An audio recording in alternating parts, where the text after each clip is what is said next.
have also pled guilty to these charges. So, you know, you've got these companies have foreign connections with potential ties to foreign intelligence agencies, and you have problems of credibility, problems of honesty, and all that. And these companies, through these two companies, pass probably 80% or more of all U.S. communications at one point or another.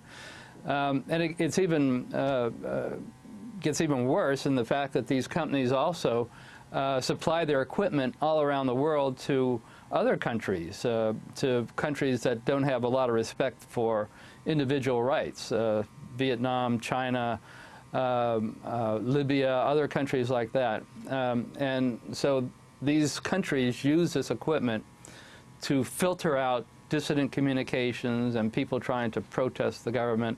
It gives them the ability to eavesdrop on communications and monitor dissident email communications, and as a result of that, people are put in jail and so forth. And despite all of this is a whole area. Despite all of this, these telecom companies still have access to the most private communications of people all over America, and actually it ends up around the world. And at the beginning of the summer, the Democrats and Republicans joined together in granting retroactive immunity to these companies for spying on American citizens.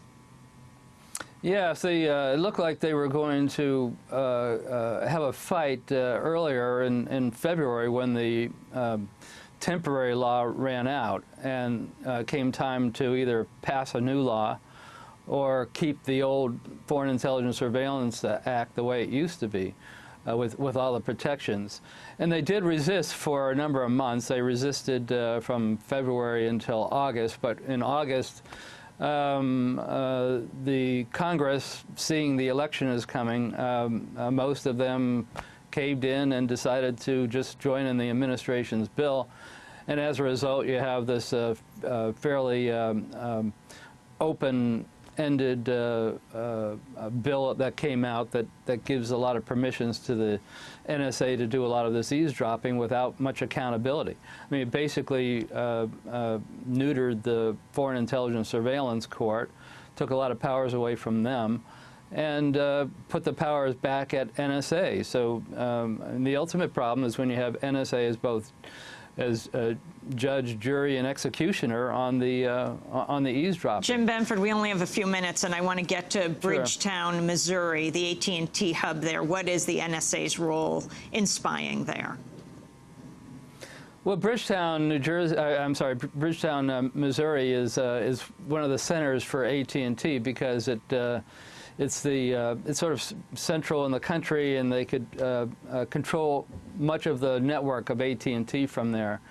And it was there that AT&T actually developed a system by which they could get into fiber optic communications. And just like they built this secret, the NSA built this secret room in San Francisco, and Mark Klein said that he had heard that they had built these secret rooms in other places around the country.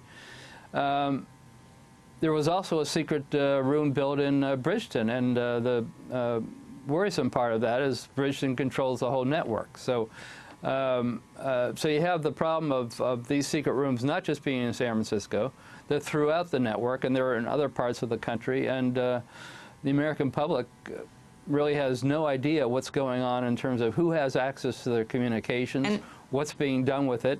And is there somebody sitting there, as David Murphy Falk talked about in the NSA listening post in Georgia, are there people just sitting there listening to people's private conversations and laughing about them? And the building One final thing. Yes, go ahead, Jim. Yeah, I was just going to mention that it isn't just the picking up of these conversations and listening to them and laughing about them. These conversations are transcribed, and then they're recorded, and they're kept forever.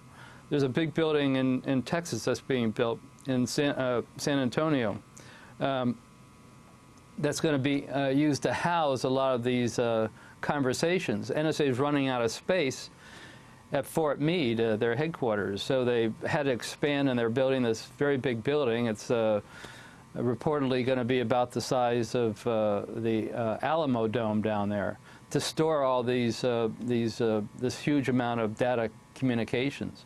And when you think how much information, 2 gigabytes, could be put on a small thumb drive, you can imagine how much information could be stored in a data warehouse the size of, almost the size of the Alamo Dome. We only have a minute, less than a minute. Oh, I'm sorry, go ahead. The building in Miami where all communications from Latin America are stored, and then a single switch for communications, much of Africa's communications, and finally, where they can't get cooperation of companies, a specially built submarine designed to sit on the bottom of the ocean floor to tap foreign cables. A lot of communications are consolidated. A lot of the international communications in South America all pass through one obscure building in Miami. And according to the landing rights that the company had to sign, which I read, they basically have to turn over everything that they get to the NSA if the NSA asks for it. So you have a problem here today. I mean, the overall big problem is that there is a tremendous amount of eavesdropping going on. It's all being stored. It's all being analyzed, either electronically or by a human. And the public really doesn't have much of a knowledge of all this that's going on right now. Jim Bamford, I want to thank you very much for being with us. Investigative journalist, author of 3 books, his latest on the National Security Agency, out today. The Shadow Factory, the ultra-secret NSA from 9/11 to the eavesdropping on America. That does it for our broadcast Democracy Now! Produced by Mike Burke, Sharif Ogdogadus, Armanta Angeli Kamet, Steve Martinez, Nicole Salazar, Hani Massoud, Rabi Karan, Mike DeFilippo, Miguel Noguera, Peter Curry is our engineers this weekend. They'll be in Madison and in Memphis. I'm Amy Goodman. Thanks for joining us.